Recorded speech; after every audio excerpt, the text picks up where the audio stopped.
ஆசிரியர் பெருமக்கள் அனைவருக்கும் அன்பான வணக்கம். ஆசிரியர் தகுதி தேர்வு தாள் 1 மற்றும் 2 ஆகிய 2 தாள்களுக்கும் கணக்கு மற்றும் ஆங்கிலம் ஆகிய பாடப்பகுதிகளுக்கு உண்டான வீடியோஸ் தான் நம்ம பார்த்துட்டு இருக்கிறோம்.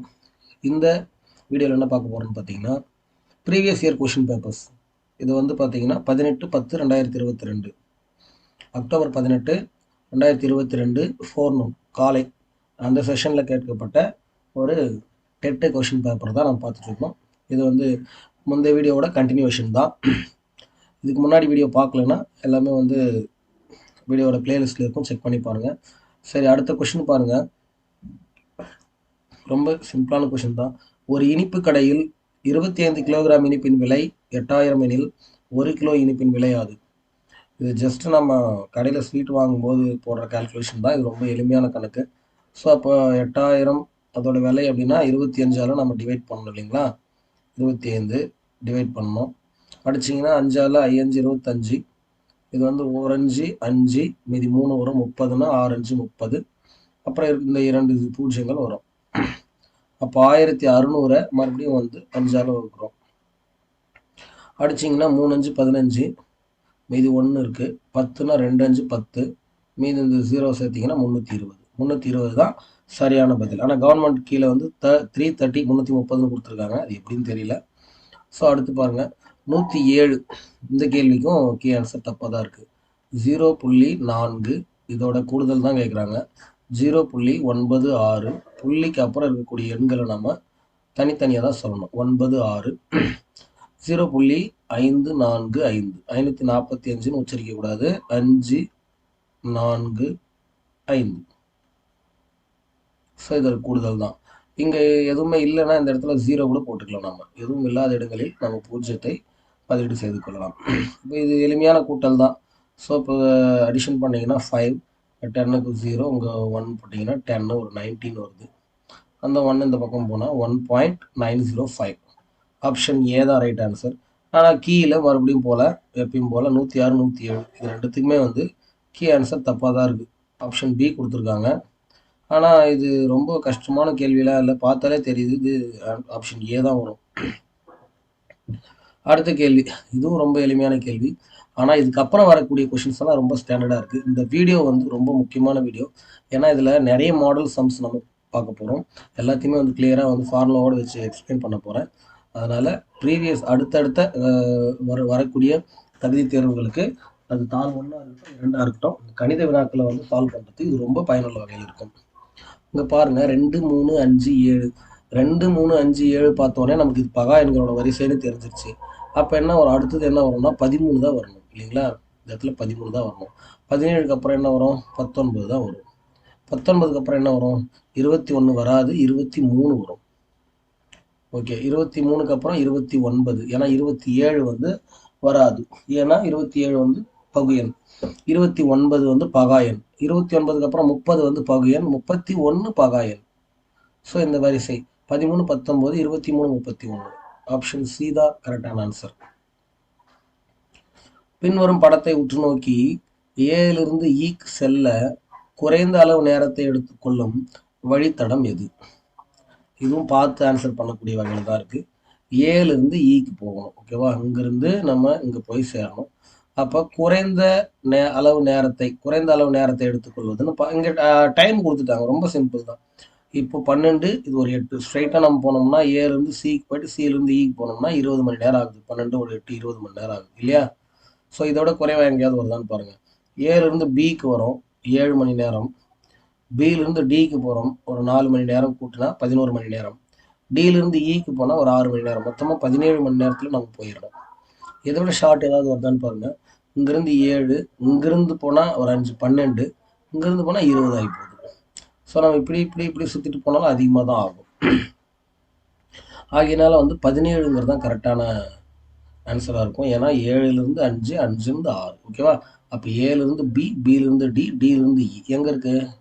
ஆப்ஷன் சி தான் கரெக்டான பதில். அடுத்த கேள்வி ஒரு நல்ல question. Ascending order of 3/5 7/10 4/15 1/3 is. ஏறு வரிசை கேட்குறாங்க. ஏறு வரிசைனா சின்னதுலேருந்து நாம் அதிகப்பட்டுட்டே போகணும். இதுதான் ஏறு வரிசை இல்லையா?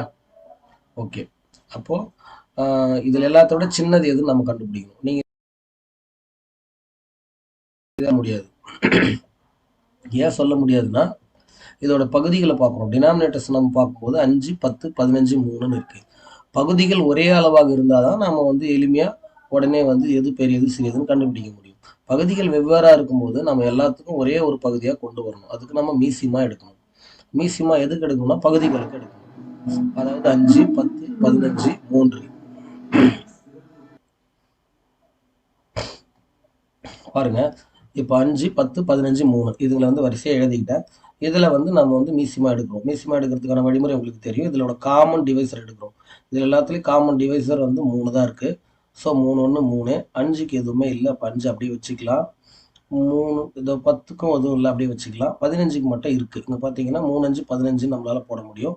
3 5 15. இப்போ அடுத்தது வந்து பார்த்தீங்கன்னா இதில் காமன் டிவைசர் வந்து 5. இது 1 வந்துருச்சு, விட்டுலாம். இது 1 5 5, 2 5 10, 1 5 5. மறுபடியும் மீண்டும் வகுக்கலாம் இரண்டாம் வாய்ப்பாட்டில்.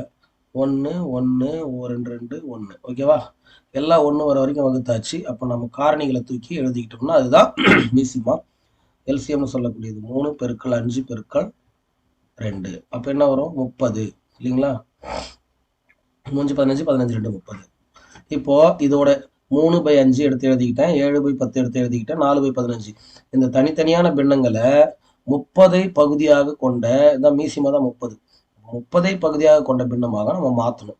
அப்போ எல்லாமே 30 பகுதியாக கொண்ட பின்னமாக மாற்றிட்டோம்னா தொகுதியை வச்சு நாம எது பெரியது சிறியது ஈஸியாக கண்டுபிடிச்சிக்கலாம். ஏன்னா அடிமானங்கள் எல்லாம் சமமாயிருச்சு இல்லையா? பகுதி எல்லாம் சமமாயிருச்சு. பகுதி சமமாயிட்டா நம்ம தொகுதியை வச்சு நம்ம பெரியது சிறியது கால்குலேஷன் பண்ணிக்க முடியும்.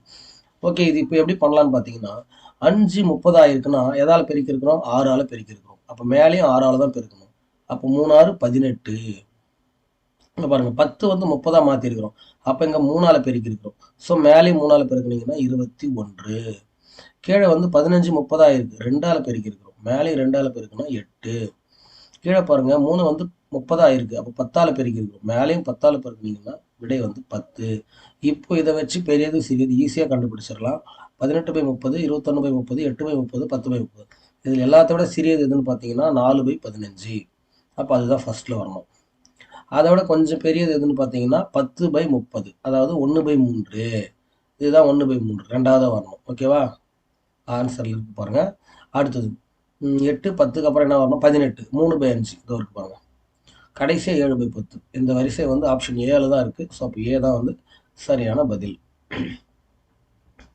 அடுத்த ஒரு முக்கியமான கேள்வி. ஒரு நகரத்தின் மக்கள் தொகை ஆண்டுக்கு 8% அதிகரிக்கிறது. 2018ஆம் ஆண்டு மக்கள் தொகையானது 5,31,441 இருந்தது. 2016 மக்கள் தொகையை காண்கன்னு கேட்குறாங்க. ஸோ இது வந்து ப்ரீகோலாக கேட்குறாங்க, சீக்கோலாக கேட்கல, ப்ரீகோலாக கேட்குறாங்க. 2018க்கு ஒரு மக்கள் தொகையை கொடுத்துட்டு 2020 என்ன அப்படின்னா நம்ம ஈஸியாக கண்டுபிடிச்சிடலாம். கூட்டுத்தொகை பணம் இந்த கூட்டு வட்டியில் வந்து ஏ கண்டுபிடிப்போம் இல்லைங்களா, அமௌண்ட்டு அதை கண்டுபிடிச்சி ஈஸியாக போட்டுடலாம். பட் இவங்க வந்து அதுக்கு ப்ரீவியஸ் கேட்குறாங்க. ஸோ ப்ரீவியஸ் கேட்டாங்கன்னா ஒட்டுமொத்த இங்கே 2018ஆம் ஆண்டு மக்கள் தொகைன்னு கொடுக்குறாங்க பாருங்க, அதுதான் ஏவாக இருக்கும். அப்போ இந்த பிரின்சிபல் வந்து எதுவாக இருக்கும்னு பார்த்தீங்கன்னா 2016ஆம் ஆண்டு மக்கள் தொகையாக தான் இது இருக்கும். ஓகேங்களா? 2016ஆம் ஆண்டு மக்கள் தொகை பின்னு வச்சிங்கன்னா 2018 வந்து நம்ம ஏன்னு வச்சுக்கலாம். ஓகேவா? இந்த பிரின்சிபலுக்கு, இந்த முதலீடுக்கு இந்த மொத்த தொகை வந்து இது வந்துச்சு அப்படின்னு சொல்லி எடுத்துக்கலாம். உங்களுக்கு புரியுதான்னு பாருங்க. ஸோ இது வந்து ப்ரீக்குவலாக இருக்கிறதுனால 2018 கொடுத்துட்டு பின்னாடி கேட்கறதுனால 18ஓட மக்கள் தொகை தான் வந்து நமக்கு ஒட்டுமொத்தமாக கிடைக்கக்கூடிய மக்கள் தொகையாக இருக்கும். ஓகேவா? ஸோ அப்போ ஏங்கிறது என்னன்னா 5,31,000. ஸோ 5,31,441 அப்படிங்கிறது தான் அமௌண்ட். ஓகேங்களா?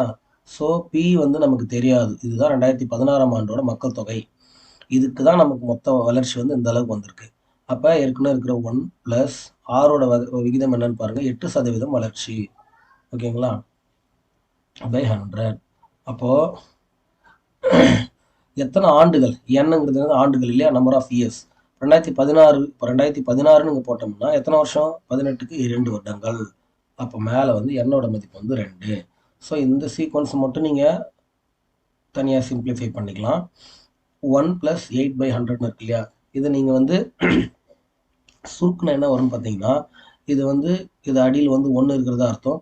எல்சிஎம் எடுத்தீங்கன்னா குறுக்கு பெருக்கல் பண்ணாலே உங்களுக்கு சிம்பிளாக ஆன்சர் கிடைக்கும். அப்போ என்ன வரும், இங்கே வந்து அடிமானம் ஒரே மாதிரி இருக்குது, அடிமானம் போட்டுக்கலாம்.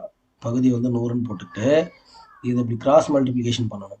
அப்போ என்ன வரும், 100 1 100 1 8 8 100 + 8 108. இதெல்லாம் நிறைய பேருக்கு தெரியும். ஸோ தெரியாதவங்க கொஞ்சம் கவனிச்சிங்க, தெரிஞ்சவங்க லிட்டில் பிட் ஃபார்வர்ட் பண்ணிக்கலாம். ஸோ அப்போ 108/100 அப்படிங்கிறதா வந்து இதுக்கான விடை. இதை சிம்பிளிஃபிகேஷன் பண்ணும்போது இதை மட்டும் ப்ராக்கெட்டுக்குள்ளே இருக்கிறது மட்டும். ஓகேவா? இப்போ நம்ம என்ன பண்ணலாம், 5,31,441 அப்படியே இருக்கட்டும். ஓகேங்களா? இந்த பியோட வேல்யூ நமக்கு பி தான் வேணும் இல்லையா? ஸோ இது வந்து ஈக்குவல்ட்டுக்கு இந்த பக்கம் கொண்டு வந்தீங்கன்னு வச்சுங்களேன், இந்த செட்டு ஹோல் செட்டு இதுதானே இப்போ 108 கீழ் 100. இந்த ஹோல் செட்டு நம்ம ஈக்குவல்ட்டுக்கு இந்த பக்கம் கொண்டு வந்தீங்கன்னா என்ன ஆகும்னு பார்த்தீங்கன்னா, இந்த பக்கம் கொண்டு வந்தீங்கன்னா தலைகீழாக மாறிடும் இல்லையா? மேலே 100 டிவைடட் பை கீழே வந்து 108. ஓகேங்களா? இதே வந்து 2 டைம் வரும், 100 டிவைடட் பை 108 பெருக்கல் அப்புறம் 5,34,441. இப்போ இதை வந்து இந்த 2 0 சேர்ந்துருச்சுன்னா இதோட 4 0 சேர்ந்துடும். கீழே வந்து 108. இது கொஞ்சம் பெரிய சம் தான். இதை கொஞ்சம் அடிக்கிற வேலை வந்து கொஞ்சம் பெருசாக போகுது. நீங்கள் கால்குலேட்டர் நான் போட்டு பார்த்தேன். ஸோ இதை கேன்சல் பண்ணிங்கன்னு வச்சுங்களேன், இதை வந்து 4 டேபிளால் மேலேயும் கீழே கூட கேன்சல் பண்ணிக்கலாம். 4 டேபிளால் கேன்சல் பண்ணலாம். அப்புறம் இது 4 டேபிளால் கேன்சல் பண்ணிங்கன்னா வரும் 25 நாள் 100. என்ன வரும், 27 நாள் 108. ஸோ இந்த மாதிரி அதே மாதிரி 25 நாள் 100, 27 நாள் 108. ஸோ இப்போ இந்த 27ஆல் இந்த 5,31,441 டிவைட் பண்ணணும். ஸோ பண்ணி வர விடையெல்லாம் கால்குலேஷன் பண்ணிக்கலாம், கொஞ்சம் ஒர்க் பண்ணணும். ஓகேங்களா? பெருக்கல் கூட்டல் தானே, ஸோ அது பண்ணிக்கலாம். அப்போ பண்ணிங்கன்னா உங்களுக்கு விடை வந்து 4,55,625. சாரி, 4,55,625 வந்து விடை. ஓகேங்களா? இது வந்து சிம்பிளிஃபிகேஷன் பண்ணுறது நீங்கள் பண்ணிக்கங்க. ஓகே, இது இடம் ரொம்ப குறைவாக இருக்கிறதுனால அதை பண்ணி காமிக்கல. அடுத்த கொஸ்டின் ரொம்ப முக்கியமான கொஸ்டின். இதை 2 வகையில் நம்ம போடலாம். Now mother is 4 times old as a daughter. After 3 years, the mother will be 3 times old as a daughter. What is the present age of mother? இந்த இடத்துல தாயின் வயதுன்னு மட்டும் தான் எடுக்கிறாங்க, தற்போதைய வயதுன்னு கொடுக்கல. ஸோ நீங்கள் எந்த கொஷினானா உங்களுக்கு கொஷினில் கிளாரிட்டி இல்லை அப்படின்னு இங்கிலீஷ் வெர்ஷனையும் படிச்சுக்கோங்க. இதனோட பர்சனல் சஜஷன். தமிழில் படிக்கும்போது உங்களுக்கு கொஷின் வந்து டவுட்டாக இருக்குது, புரியல அப்படின்னா நீங்கள் வந்து இங்கிலீஷும் படிச்சுக்கோங்க. ஓகேவா? தாயின் தற்போதைய வயது தான் கேட்குறாங்க, ப்ரெசன்ட் ஏஜ் ஆஃப் மதர். ஓகேங்களா? சைக்காலஜிக்கு கம்பல்சரி இங்கிலீஷில் கொஷினை ரீட் பண்ணுங்கள். இதெல்லாம் நல்ல ஒரு டிப்ஸ், நான் சொல்கிறதெல்லாம் நோட் பண்ணிக்கங்க. தாயின் தற்போதைய வயது வந்து தாயின் தற்போதைய வயது மகளின் வயதை போல் 4 மடங்கு அப்படின்னா, தாயோட வயது வந்து மகளின் வயதை போல் 4 மடங்கு. மகளோட வயது வந்து எக்ஸ்ன்னு எடுத்துக்கிட்டிங்கன்னா தாயோட வயது 4x இருக்கும். ஓகேங்களா? 3 ஆண்டுகளுக்கு பிறகு அப்படின்றான். 3 ஆண்டுகளுக்கு பிறகு என்ன ஆகும், இந்த எக்ஸோட 3 வருஷம் கூட்டிக்குமா? எக்ஸுங்கிறது 10 வருஷம்னா இது 13 ஆகிடும். அந்த மாதிரி தான். அப்போ 3 வருஷம் கூட்டிக்கும். இப்போ இந்த 4xங்கிறது என்ன ஆகும், இதுதான் அம்மாவோட வயசு 4x, அதுவும் கூட 3 வருஷம் கூட்டிக்கும் இல்லையா? என்ன சொல்கிறாங்க, 3 வருஷத்துக்கு பிறகு மகளின் வயதை போல் 3 மடங்கு. அப்போ இந்த மகளோட வயது இருக்குது பார்த்தீங்களா, இதுதானே x+3, இதோட 3 மடங்கு பெருக்கினீங்கன்னா தான் 4x + 3க்கு சமமாகுதுன்னு சொல்கிறாங்க. ஓகேவா? இங்கே நீங்கள் ஈக்குவல் பண்ணக்கூடாது, ஆனால் இங்கே பண்ணிக்கலாம். ஓகே, ஸோ அப்போ இதை சுருக்குனீங்கன்னா, சிம்பிளிஃபை பண்ணிங்கன்னா உங்களுக்கு ஈஸியாக ஆன்சர் கிடச்சிரும். இது வந்து ஒரு என்ன சொல்கிறதுங்க, ஒரு மேத்தமெட்டிக்கலான ஒரு மெத்தடு. ஓகேங்களா?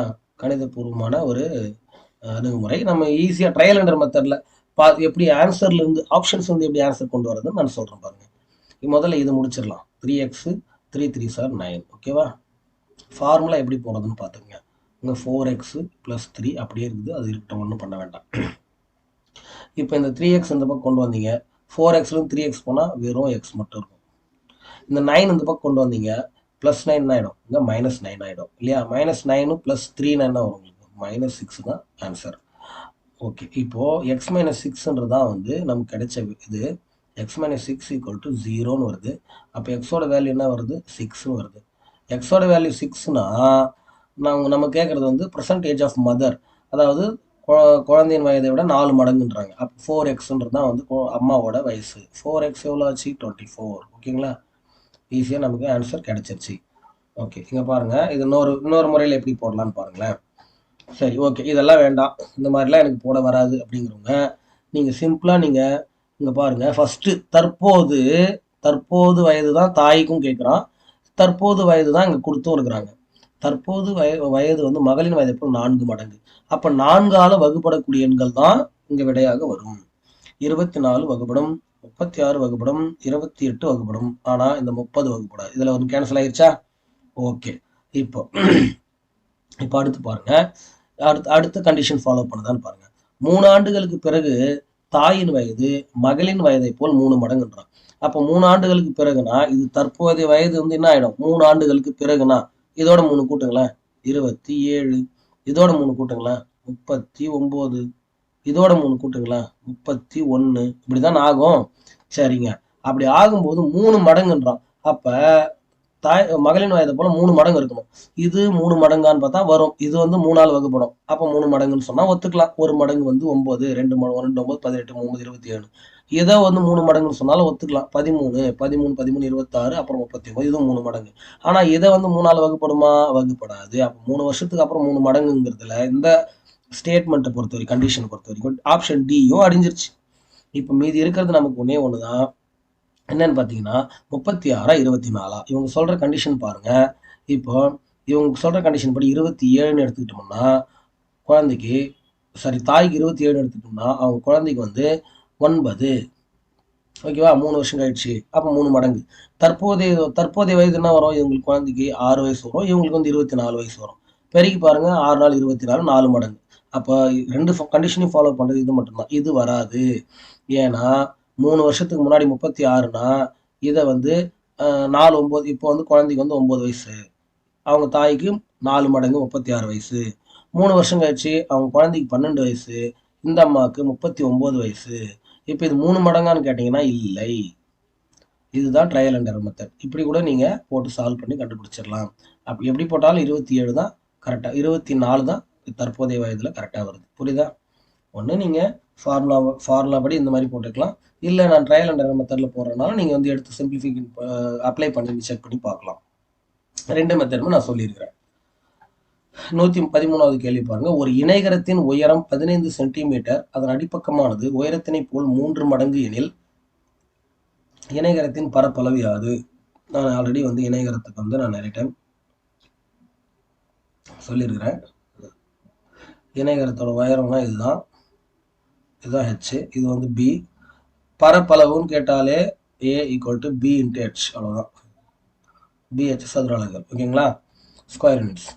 இப்போ இவங்க கொடுத்துருக்கிற கான்செப்ட் பாருங்க. ஒரு இணைகரத்தின் உயரம் 15 சென்டிமீட்டர், உயரம் கொடுத்துட்டாங்க, பி இன்ட்டு 15 சென்டிமீட்டர்னு கொடுத்துட்டாங்க. ஓகேவா?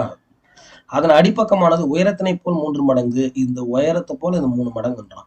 இது 1னா இது 3, இது 2னா இது 6, அப்போ இது 15னா இது 45. அப்படித்தானே? 3 மடங்குனா அப்போ பியோட வேல்யூ என்னது? 45. ஹெச்சோட வேல்யூ என்னது? 15.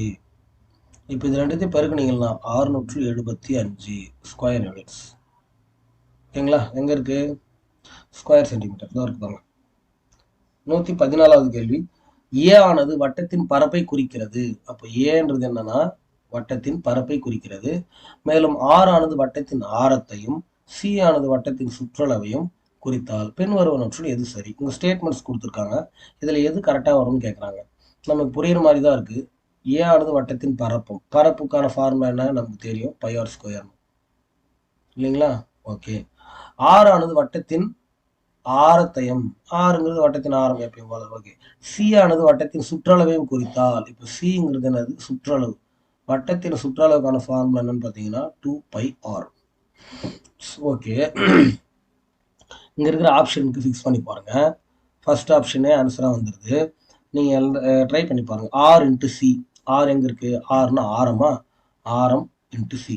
ஓகே. 2ஏங்கிறான். 2a அப்படின்னா என்ன அர்த்தம்? 2ஏன்னு அது இருக்குல்ல, 2a. நீங்க 2aங்கிறது எப்படி எழுதுவீங்க? 2πr² எழுதலாமா? ஓகேங்களா? அப்போ இங்க 2 இங்க பாருங்களேன், 2πr². இதை வந்து நீங்க எப்படி எழுதலாம்?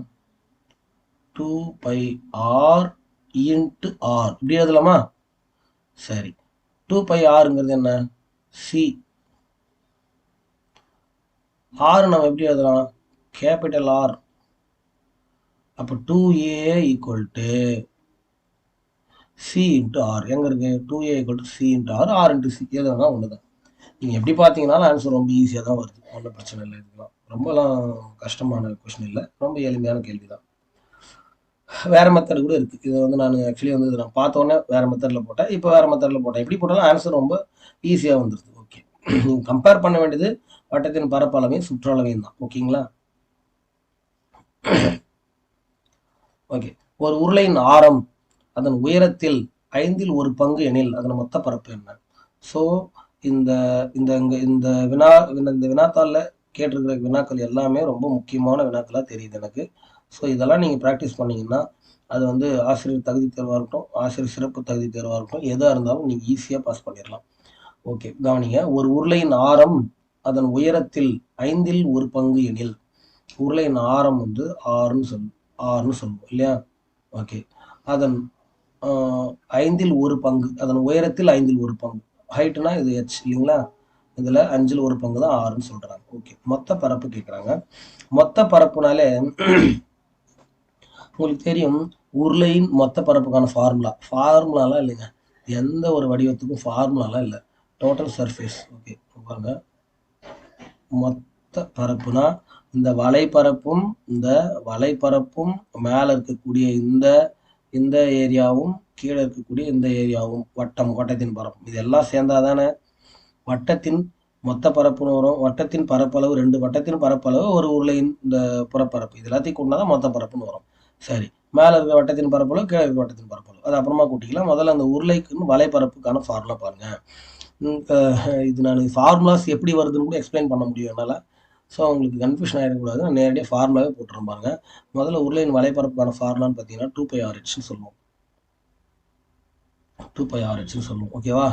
அப்புறம் மொத்த பரப்புன்றும் போது மேலே இருக்கிற 2 வட்டத்தோட பரப்பெல்லாம் வரும். மேலே ஒரு πr², கீழே ஒரு πr², மொத்தமாக 2πr² வரும். ஓகேங்களா? சரி, ஓகே. இப்போ என்ன பண்ணலாம், மேலே ஒரு πr², கீழே ஒரு πr². இங்கே 2πr 2πr இருக்கு இல்லையா? இந்த நாம் ஏற்கனவே சொன்ன மாதிரி இந்த உயரத்தில் 5ல் 1 பங்கு, ஆரம் வந்து அதன் உயரத்தில் 5ல் 1 பங்கு. அப்போ ஆரம் வந்து h/5ன்னு எழுதிக்கலாம். ஓகேங்களா? அங்கே பாருங்கள், 2π அப்படியே இருக்கட்டும். ஆரத்தோட வேல்யூ வந்து h/5. ஆரத்துக்கு பதிலாக என்ன சொன்னேன், h/5. ஏன்னா 5ல் 1 பங்கு, h/5 என்னது, 5ல் 1 பங்கு தான் அர்த்தம். அதுதான் r = உயரத்தில் 5ல் 1 பங்கு. இதுதான் நமக்கு அவங்க கொடுத்துருக்கிற கேள்வியில் இருக்கக்கூடிய ஒரு ஹிண்ட்டு. அதனால தான் நான் h/5 போட்டேன். ப்ளஸ் இங்கேயும் அதே மாதிரி 2π, ஏற்கனவே கொடுத்துருக்கிற ஆரோட மதிப்பு வந்து h²/25ன்னு வரும். ஓகேங்களா?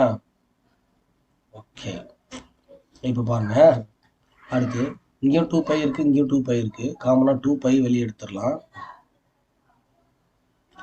இங்கே h²/5 இருக்குது, ப்ளஸ் இங்கே h²/25 இருக்குது. ஓகேங்களா? இதுக்கு நான் ஏற்கனவே சொன்னது தான், எல்சிஎம் எடுக்கிறோம். 5க்கும் 25க்கும் எல்சிஎம் எடுத்திங்கன்னா 25 தான் வரும். ஓகேங்களா? இப்போ நம்ம முன்னாடியே இந்த பின்னங்கள் ஏறு வரிசை பார்த்தோம்ல, அதே போல தான். இப்போ h²/5ன்னு இருக்கு இல்லையா? இந்த h² கூட நீங்கள் வெளியே எடுத்துடலாம். இந்த கணக்கில் 2π h² வெளியே எடுத்துடுறேன். என்ன இருக்கும், 1/5. இங்கேயும் 1/25. அப்படின்னு என்ன வரும், இந்த 5 25, இதுக்கு மீசிமா எடுக்கும்போது 25 வந்துருச்சு. இந்த h² வெளியே எடுத்துட்டேன், இங்கே வெறும் 1 தான் இருக்குது. ஓகேவா? இந்த 5 கொண்டாந்து 25 வைக்கும்போது 5 முறை. இங்கே மேலே 1 தான் இருக்குது, 5 × 1 5. இந்த 25 கொண்டு வந்து இதால் வகுத்தீங்கன்னா 25 ஒரே ஒரு முறை தான் வரும். மேலே 1 தான் இருக்குது, அப்போ ஒரு 1. ஓகேங்களா? இந்த இடம் தான் ஒரு சிலருக்கு புரியாதுன்னு நினைக்கிறேன். இதை தனியாக எடுத்து எழுதுனா புரியும், இடம் இல்லை. ஓகேங்களா? 1/5 நாம் இங்கே மாற்றணும் பார்த்தீங்களா, மேலே இந்த பின்னங்களை வந்து மாற்றணும் பார்த்தீங்களா, அதோ இந்த பின்னத்தை மாற்றணும் பார்த்தீங்களா, அதே மாதிரி தான் அங்கே மாற்றிருக்கிறேன். என்னென்னா தனியாக எடுத்து போடாமல் மாற்றிருக்கிறேன். ஓகேங்களா? இந்த h² வெளியே எடுத்துருக்கிறேன். அப்போ 1/5ன்னு இருக்கும், 1/5ன்னு இருக்கும். ஸோ புரியாதவங்க கவனிங்க, 1/5ன்னு இருக்குது. நமக்கு மீசிமா என்ன வந்தது, 25. அப்போ இந்த 25 இதை மாற்றணும்னா 5ஆல் பெருக்கிறோம். அப்போ மேலேயும் 5ஆல் தானே பெருக்கணும். அப்போ 1/5ங்கிறது 5/25 ஆயிடுச்சு. ஓகே, புரிஞ்சிச்சுங்களா? ஓகே, அடுத்து இங்கே பாருங்கள், 1/25 இதுக்கும் நம்ம மீசிமா எடுத்தோம். மீசிமா என்ன வந்துச்சு, 25ன்னு வந்தது இல்லைங்களா? 25 எதால பெருக்குனா 25 ஆகும்? 1ஆல தான். அப்ப மேலே 1ஆல பெருக்குங்க 1/25. அதுதான் இங்க போட்டிருக்கிறேன். 1/25. அப்போ 2 25 இங்க 25 இங்க 25. அப்போ ரெண்டுத்தையும் காமனா பகுதி எடுத்து வச்சுன்னு தொகுதிகளை கூட்டிக்கிறோம். இப்போ புரிஞ்சிருக்கும்னு நினைக்கிறேன். ஓகே, இப்போ அடுத்து பார்க்கலாமா? 5 1 6 6/25. ஓகேவா? 6/25 2πh². 6/25ன்னு வருது. இதை இந்த ஃபார்முலாக்குள்ள இருக்கிறது வரைக்கும் சுருக்கணும்னா 6/25ன்னு வருது. இது வரைக்கும் அந்த ப்ராக்கெட்டுக்குள்ள இருக்கிறத மட்டும் சுருக்கணும்னா ஏற்கனவே இங்க இருக்கிற 2πh² அந்த 6 பெருக்குனீங்கன்னா 6 2 12 πh². இந்த 25 கீழே வந்துடும். எங்க இருக்கு பாருங்க, 12πh²/25. ஓகேவா?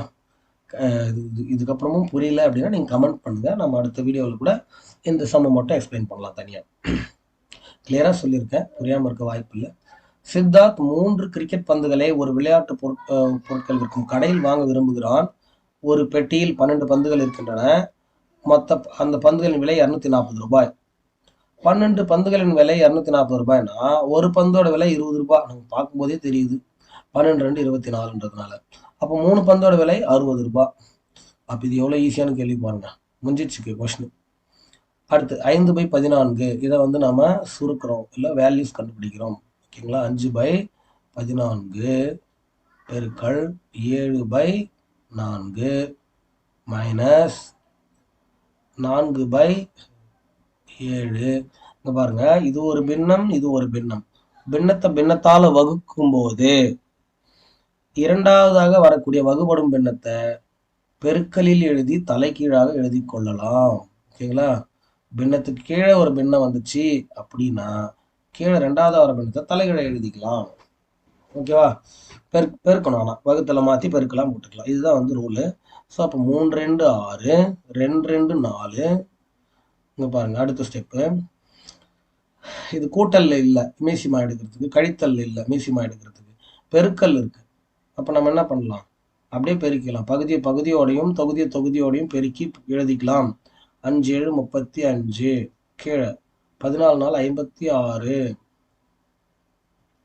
கழித்தல் மேல 2 5 10 கீழே 7 3 21. ஓகேங்களா? இப்ப இது ரெண்டுத்துக்கும் மீசிமா எடுக்கணும். 26க்கும் 51க்கும் மீசிமா எடுக்கணும். எடுக்கலாங்களா? 56 21 ஏழாம் வாய்ப்பாட்டுல ரெண்டுமே வருது பாருங்க. 8 7 56 7 8 56 7 3 21. இதுக்கப்புறம் இதை சுருக்க முடியாது. எப்படி? ஒன்றும் பண்ண முடியாது. 8 1 8 தான் எடுக்கணும். இதையும் அதே மாதிரி அடுத்த ஸ்டெப்ல 3 1 3 தான் எடுக்கணும். ஓகேவா? இங்க 3 இருக்கும், இங்க 1 இருக்கும். ஓகே, இப்போ 8 56 56 3 என்ன வரும்? 168 168. சரி, ஏற்கனவே நம்ம இதுக்கு முன்னாடி போட்ட மாதிரி தான் இந்த 56 வந்து எத்தனை முறை பெருக்கணும்? 168 வரும். இப்பதான் நான் பெருக்கி காமிச்சேன் 3 முறை. அப்ப மேலேயும் 3ஆல பெருக்குங்க. மேல 3ஆல் பெருக்குனா என்ன வரும்? 105 மைனஸ் 21 எத்தனை டைம் பெருக்குனா 168 வரும். 8 முறை. அப்ப மேலேயும் 8ஆல பெருக்குங்க. 8 10 80 கீழே 168. 105ல இருந்து 80 போனா 25. Option A is the right answer. 118வது கேள்வி. ஒரு கொடி கம்பம் 12 மீட்டர் உயரமாக இருக்கும் பொழுது அதன் நிழலானது 4 மீட்டர் ஓகேவா அமைகிறது எனில் அதே நேரத்தில் 18 மீட்டர் நிழல் விழும் கொடி ஒரு கட்டிடத்தின் உயரம் என்னன்னு கேட்குறாங்க. அப்போ நமக்கு உயரம் தான் தேவை. அப்போ அது ரெண்டாவது எழுதிக்கலாம். உயரம்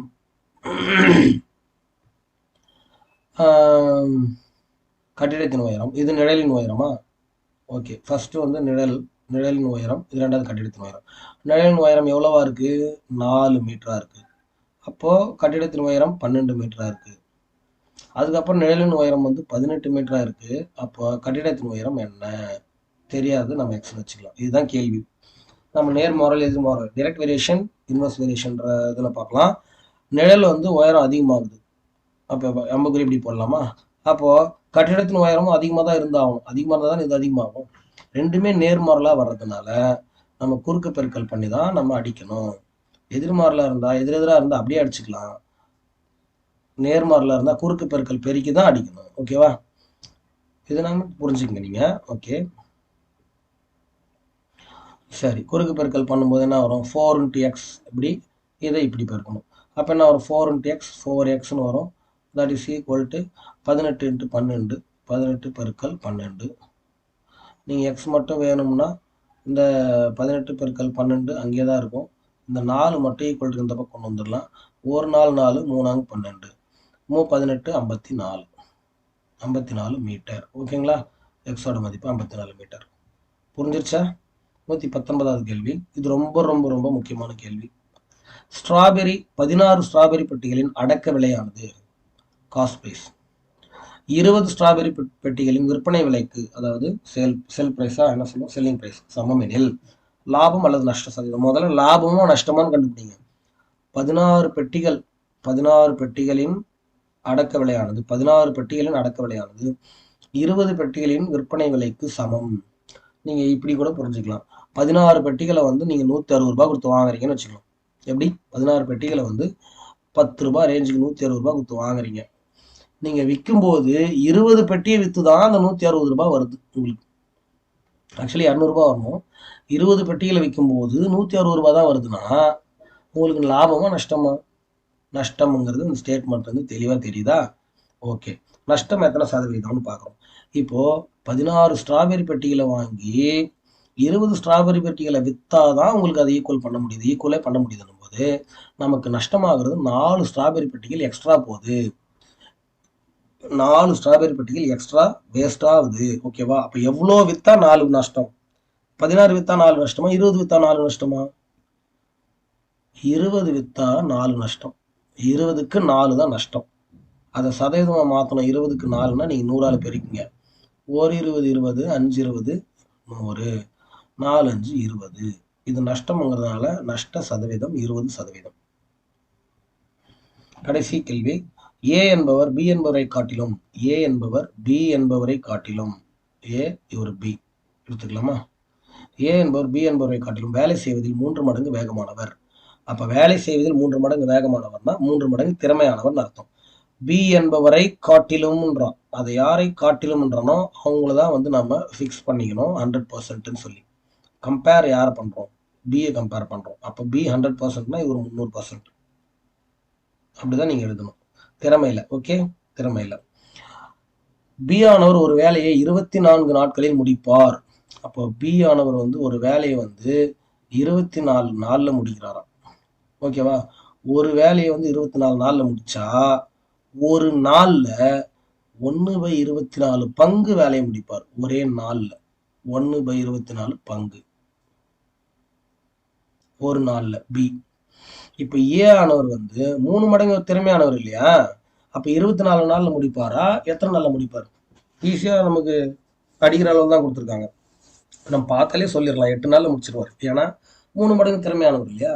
பி வந்து 24 நாள் ஆகுதுன்னா 1 8 8 2 8 16 3 8 24 3 மடங்கு. இவர் 3 மடங்கு திறமையானவர்ன்றதுனால 8 நாள்லயே முடிச்சிருவார். ஓகேவா? இவர் 8 நாள்ல ஒரு வேலையை முடிச்சிருவார். அப்பதான் வந்து இவர் 3 மடங்கு திறமையானவர்ன்றதுனால வேலையை வந்து 3 மடங்கு முன்னாடியே முடிச்சிருவார். நாட்கள் குறைவா யூஸ் பண்ணிக்குவார். திறமை அதிகம்ங்கிறதுனால. புரியும்னு நினைக்கிறேன். ஸோ அப்போ ஏன்றவர் 8 நாள்ல முடிக்கிறாருன்னா ஒரு நாள்ல எத்தனை பங்கு வேலையை முடிப்பார்? 1/8 பங்கு வேலையை ஒரு நாள்ல முடிச்சிருவார். 1/8 பங்கு வேலையை ஒரு நாள்ல முடிச்சிருவார். இவர் 24ல ஒரு பங்கு தான் முடிப்பாரு. ஆனா இவர் 8லயே ஒரு பங்கு முடிச்சிருவார். ஓகேவா? அப்ப ஏவும் பியும் ஒரு நாள்ல எவ்வளவு வேலை செய்வாங்க நமக்கு தெரிஞ்சிருச்சு. பெருசா ஃபார்முலா வேண்டாம். இருவரும் இணைந்து அந்த வேலையை முடிக்க எத்தனை நாட்கள் ஆகும்? 2 பேரும் சேர்ந்து செய்யறாங்க. அந்த வேலையை எவ்வளவு நாள்ல முடிப்பாங்கன்னு கேட்கறாங்க. 2 பேரும் சேர்ந்து ஒரு நாள்ல எவ்வளவு வேலை செய்யறாங்கன்னு பார்க்கலாமா? ஒரு நாள்ல எவ்வளவு வேலை செய்யறாங்கன்னு பார்க்கலாம். ஒரு நாள்ல 24ல ஒரு பங்கு வேலையை பியும் 8ல ஒரு பங்கு வேலையை ஏவும் செய்யறாங்க. நம்ம ஏற்கனவே சொன்ன மாதிரி இது ரெண்டும் சேர்ந்து தான் ஒரு நாள் வேலை இல்லையாமா? ஆமா. சரி, இப்ப பாருங்க 24 8 இதுக்கான மீசியமா எடுத்தீங்கன்னா 24 தான் வரும். நீங்க வேணா எடுத்து பாருங்க. 8, 24ன்னு போட்டு நீங்க எடுத்து பாருங்க. 1 8 8 ஒரு 8 8 3 8 24. திரும்ப 3 வெளியே எடுத்தீங்கன்னா 1,1 8 3 24. ஓகேவா? மீசிமா 24. ஓகேவா? சரி, இது ரெண்டுத்தையும் நம்ம கூட்ட தான் போகிறோம். ஏற்கனவே இந்த பகுதிகளை வந்து எடுத்து நம்ம பெருக்கி பார்ப்போம் இல்லையா? 24 எத்தனை முறை பெருக்குனா 24 வரும்? ஒரே முறை. அப்போ அதை தான் வந்து தொகுதியால் பெருக்கும். 1. 8 எத்தனை முறை பெருக்குனா 24 வரும்? 3 முறை. அதை தான் தொகுதியால் பெருக்கும். 3 1 3. தனித்தனியாக எழுதி போடுறதுக்கு இல்லை, ஈஸியாக தான் இருக்கும், பார்த்துக்குங்க. 4/24 தான் வந்து நமக்கு 2 பேரும் சேர்ந்து ஒரு நாள் வேலை. இதை அடிச்சு பாருங்க. ஒரு நாள் 4 6 நாள் 24. அதாவது ஒரு நாளில் இவர்கள் ஏவும் பியும் சேர்ந்து செய்யக்கூடிய வேலை 1/66னா அப்போ ஒரு வேலையை முடிக்கிறதுக்கு அவங்களுக்கு 6 நாள் ஆகும். ஓகேங்களா? இது தலைகீழாக வந்துடும் இல்லையா? 6 நாள் ஆகும். 1/6 வேலையை ஒரு நாளில் முடிக்கிறாங்கன்னா ஒரு வேலையை இந்த 6 அந்த பக்கம் என்ன ஆகும்? 6 நாளில் முடிப்பாங்க. 2 பேர் சேர்ந்து ஒரு வேலையை 6 நாளில் முடிப்பார்கள். ஓகேங்களா? புரியும் நினைக்கிறேன். ரொம்ப எளிமையான கேள்வி தான். ஓகே டீச்சர்ஸ், மீண்டும் அடுத்த வீடியோவில் சந்திக்கலாம். தேங்க்யூ.